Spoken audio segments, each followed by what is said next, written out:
Hello wildflowers, and welcome back to the Rambling Rose. The last days of summer have arrived at Belladonna Cottage, and there's a feeling of enchantment in the garden. As butterflies soar by on the warm breeze, bees are buzzing about the blossoms, and robins and wrens are splashing in the bird bath. It feels truly magical with all my flowers in bloom, and the hours spent here, reading or sipping tea under the jacaranda, are sure to be remembered fondly come wintertime. Naturally, I've been reflecting on how much this little patch of land has changed since I first moved here. And so, in this episode, I wanted to show you how I turned an ordinary Aussie backyard into a dreamy fairytale cottage garden for the second time.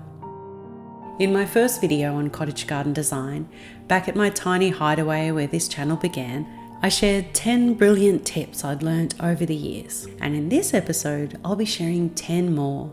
These are the things I've learnt over 5 years and 2 gardens, learning from my many mistakes and gaining new skills step by step over the seasons. If you haven't already seen it, or if you'd like to refresh your memory, I would highly recommend checking out my first video on garden design, a dreamy cottage garden, which I will link below, because I think you'll find the first 10 tips just as helpful and inspiring if you're dreaming of starting your own cottage garden this year. In that episode, I talk more about the design features of a cottage garden, from vision to realization, colour palette to plant choices. It covers some foundational ideas that I still put into practice in my garden today. That being said, please remember I don't consider myself an expert. Not at all, but just a passionate novice under the guidance of Mother Nature. Any knowledge I've gleaned probably has more to do with sheer stubborn determination to create beauty where once there was none than anything else. So my garden is a wild and weedy wonderland, and it is far from perfect, despite my lofty aspirations of rivaling those great British gardens you see on the ABC. But wild is exactly what a rambling cottage garden is supposed to be, with a little structure hidden somewhere amongst the sea of flowers. Which brings me to my first tip: start with structure.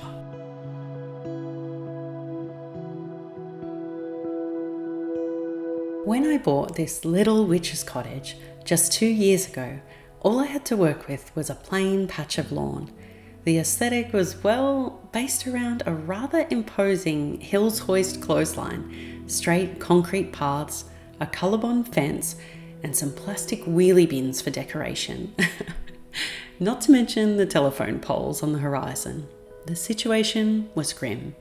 But after selling the clothesline on Marketplace, and with the help of a super strong neighbour, I smashed up the concrete and used the pieces to make a meandering garden path.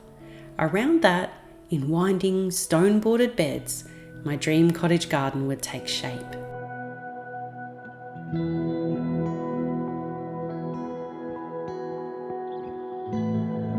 Next, Dad helped me build a picket fence, and not long after, I met and fell madly in love with a fellow garden goblin, and together we set about starting a veggie patch consisting of 4 raised beds and a gravel fire pit area surrounded by a crescent moon-shaped cut flower patch.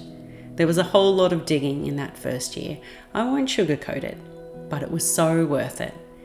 In the second year, we added a trellis along the back fence, with the hopes of growing a wall of ivy to conceal the steel monstrosity, Patience Nancy, and a lattice screen in the far corner to hide those ghastly wheelie bins. We also added in garden furniture, pots, statues, and a bird bath. Around all of this structure, think of it like the skeleton of the garden. We would grow all the flowers my fairy heart desired, forming wispy corridors of bobbing flower heads and fluffy foliage.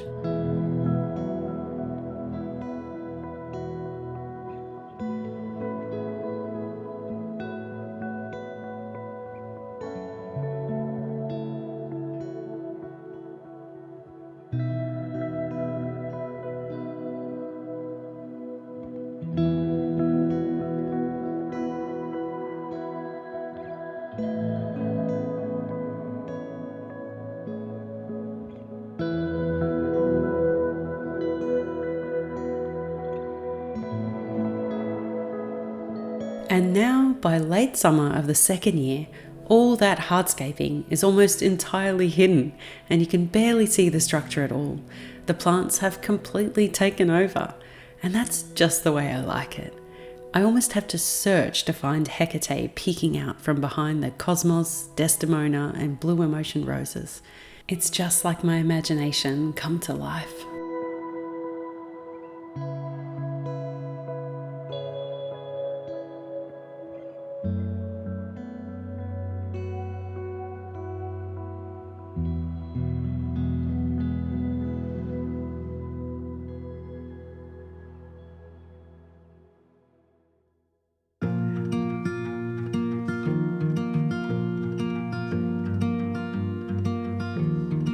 Mistakes are magic is my second tip, because when it comes to cottage gardening, one should never be afraid to make one. Any good gardener will tell you they've made many, but there's magic in mistakes because each one leads to an improvement. I could dedicate a whole episode to talking about what worked and what didn't as this garden evolved, but one of the biggest mistakes I've made is not planning properly around the greatest challenge for any Aussie gardener, the relentless couch grass. And boy, have I made some mistakes when it comes to this beastly weed, because my charming rocky borders seem only to encourage it to thrive. Bark chips make a huge mess and weed matting is only partially successful, but it did work well on the cut flower patch this year.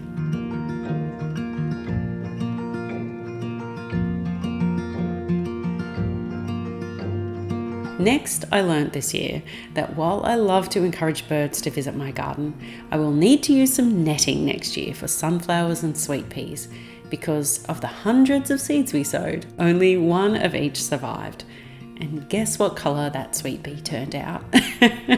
Bright red, the one colour I don't want in the garden. Oh well, she's staying here now. One more example of a magical mistake I've learned from has to do with another Aussie gardening challenge, watering. This is a job that can be exhausting in summer, so in this garden I put in a watering system. But another mistake was soon made because we started it at the bottom of a sloping garden, which of course means the water pressure drops off as it gets to the beds at the top. But it was certainly much better than the first few seasons when we had to water everything by hand. Oh well, next year we'll swap the direction around, add one in the front, and hopefully have the best watering system around.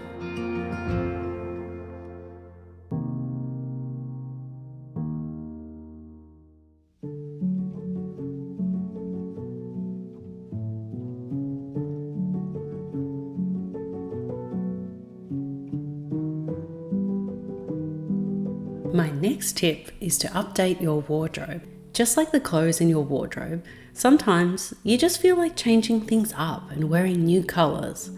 I don't know about you, but I go through phases of obsession with certain colours, and so I like to extend that to my garden too.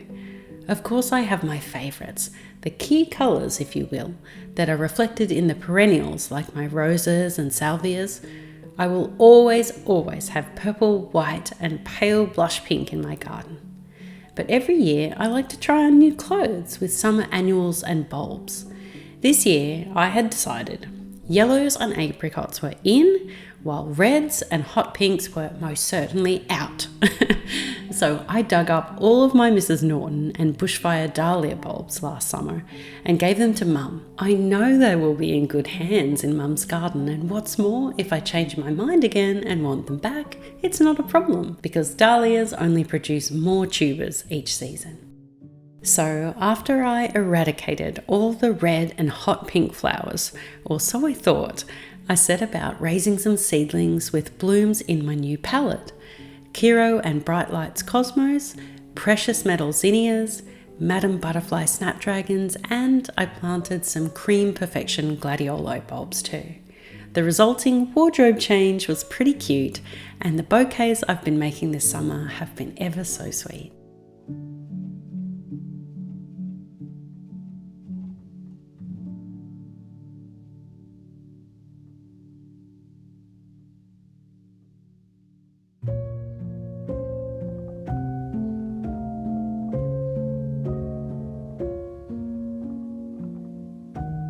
Tip number 4 is to learn with the seasons.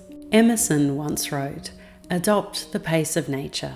Her secret is patience." And that is how I encourage you to approach the garden.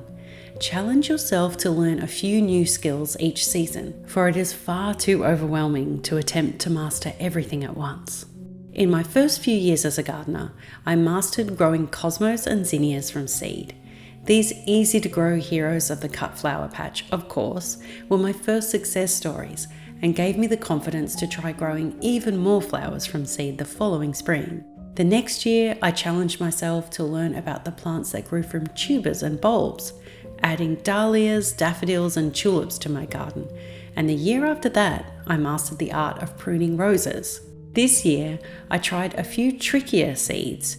My second attempt at growing grey poppies was a success, and then I tried my hand at planting gladioli and lily bulbs.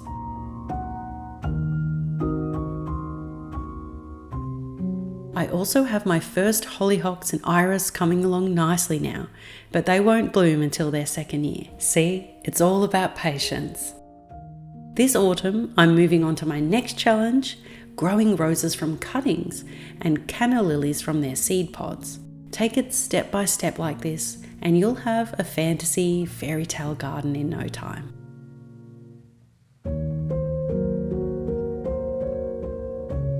My next tip is the one that has required the most patience, and that's to create privacy and secret spaces in the cottage garden, because this backyard started with very little of those things. Now, fairies are shy and love their privacy, so to create a sense that nothing but forest lies beyond the garden, I'm pinning all my hopes on this trellis along the back fence, which one day soon I hope will be covered in ivy. Another attempt I've made to create a vine-covered privacy screen is along this lattice with a raised bed at the bottom. I've planted potato vine, known to be a voracious climber with pretty white star-shaped blooms, and some golden nugget pumpkins to grow along here. And well, you all know what happened to my dream of 1,000 jewel-coloured sweet peas climbing this trellis. But with a magic mirror fit for a fairy tale to grow around, I think this will provide a stunning backdrop to the cottage garden in a year or two. So watch this space.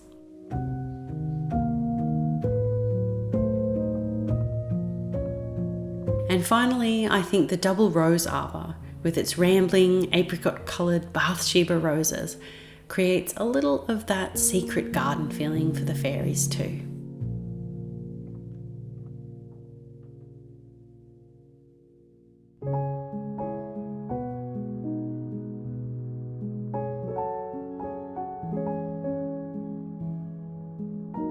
Tip number 6 is to keep a garden journal, and this is perhaps my favourite of all, not just because it makes me feel as if I'm channeling the beloved Edwardian naturalist Edith Holden, bless her heart, as I jot down observations in my own country diary, but because it truly makes me slow down and appreciate my garden more, and I think I'm a better gardener for it.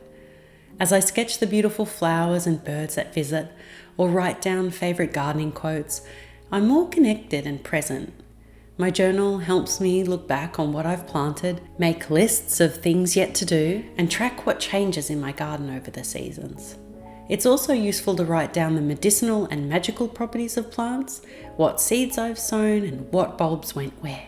And for a busy garden goblin who has a habit of tossing pots and tags into the far corner of the shed in a flurry of activity, it prompts me to go back and dig around so that I can locate those tags and copy down the names before I forget, as well as their care instructions. If you'd like to start one just like mine, I'm using one of my very own handmade A5 bullet journals in Spring Picnic, which you can find in my online store.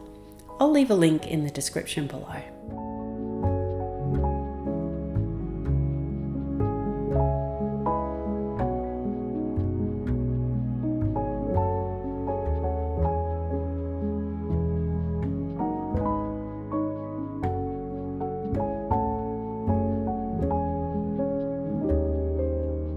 My next tip is to plant perfect companions. an age-old gardening technique of growing plants that help each other out so that together they thrive. I've been doing it in my veggie patch for years, but this spring I had some fun planting tree guilds, one for a pear and one for a plum. The idea with tree guilds is that around the base of the tree, you plant things that fertilize and feed, like lavender, thyme, and red clover, things that repel pests, like nasturtium and marigold, things that mulch and feed, like squash and melons, and things that attract pollinators, like alyssum and feverfew.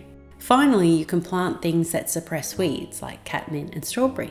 The best thing about companion planting is that it increases the biodiversity of your garden, attracting butterflies, bees, lizards, beetles, and all sorts of helpful garden buddies that make the garden feel more like a paradise, overflowing with abundance and delicious fruits and vegetables ripe for the picking. That's if you can even find your fruit tree amongst the jungle growing around its base.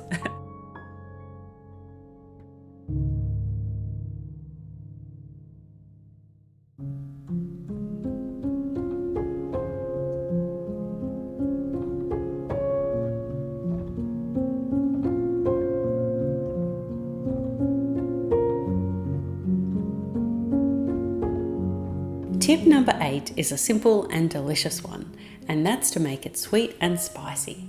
Because if you make a little room for herbs, fruits and vegetables in your cottage garden design, whether that looks like a couple of raised beds or a grove of fruit trees, there is nothing more enchanting than wandering through your garden, plucking juicy strawberries from between puffs of honey-scented alyssum, or discovering a cluster of tangy cherry tomatoes hiding beneath a patch of nasturtiums. You can gather herbs for witchy lotions and potions and have yourself a little homegrown feast that any pixie would envy right there in your own garden. Now to me, that sounds like a fairy tale. And once more, planting fruits, herbs and vegetables in your garden will in turn attract more pollinators, bees, butterflies, beetles, and that means more flowers. It's all rather symbiotic really, and it's tasty too. This year we planted some Inca berries in amongst all the usual Mediterranean favourites, and as always, plenty of chilies, because this little aspiring Mexicana bruja likes her dishes muy picante. And I'll tuck those chilies neatly away in the pockets of my Scarlet Darkness skirt. As always, don't forget to use my code ROSE20 and the link below if you'd like a cottage garden fairy skirt and corset just like mine.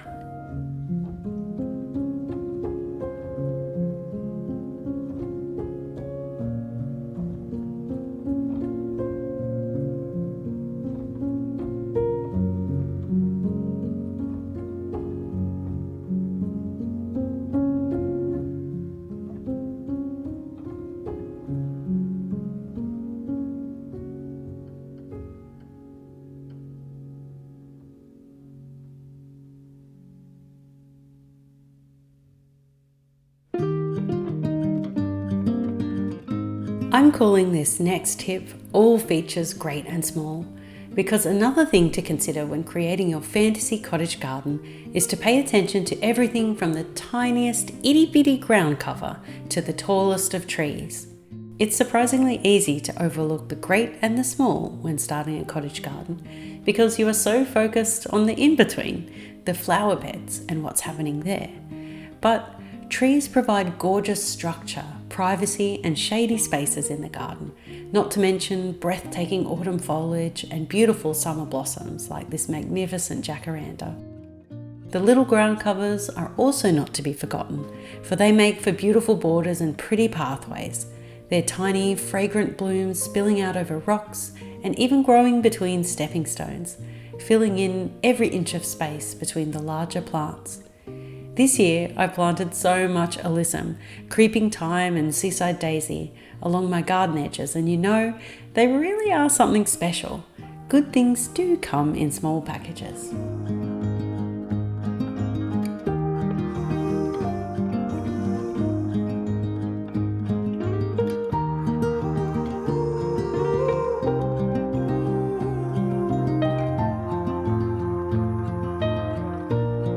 As for the trees, Luckily, Belladonna Cottage already had some magnificent old magnolias, a flowering gum and a crepe myrtle when I moved here. But this spring, aside from the pear and plum trees, I planted another crepe myrtle with lovely rusty red foliage. And this little baby, one day I hope, will grow as big as her sister over here.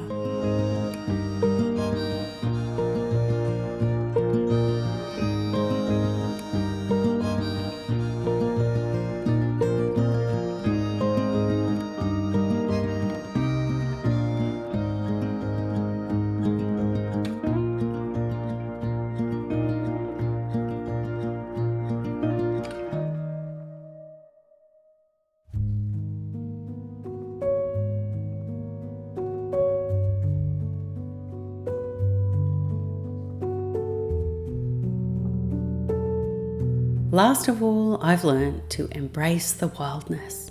Many people turn away from starting a garden because they worry how much work is involved. Who has time for all that maintenance? But you know, I'd much rather a wild and weedy, overgrown garden than no garden at all. Over time, I realized that there's a point in the high heat of summer when my garden always gets completely out of control. And staying on top of the deadheading, weeding, cutting back and pruning is just no longer possible. So I learned to let go of the unrealistic expectation of a manicured and marvellous Great British garden, no matter how much I love the idea. Instead, I choose to look beyond the weeds and withered blooms and appreciate the beauty of the wildness, admiring the natural cycle of birth and death in a garden. After all, sometimes the dried seed pods are just as exquisite as the flowers themselves. Plus, if you let nature take its course, oftentimes autumn and winter will actually do a lot of the heavy lifting for you. Summer annuals naturally die off in the cooler months, making them easier to pull up, and because they are all dried out, they're light as a feather. You could even try the chop and drop method, letting all that plant matter break down into mulch over winter, enriching the same soil where once the plant thrived. Perhaps some master gardeners out there might disagree with my recklessness, but so far I've managed to keep my garden relatively under control this way. And this gets me through the hot summer nights when I see the weeds are growing.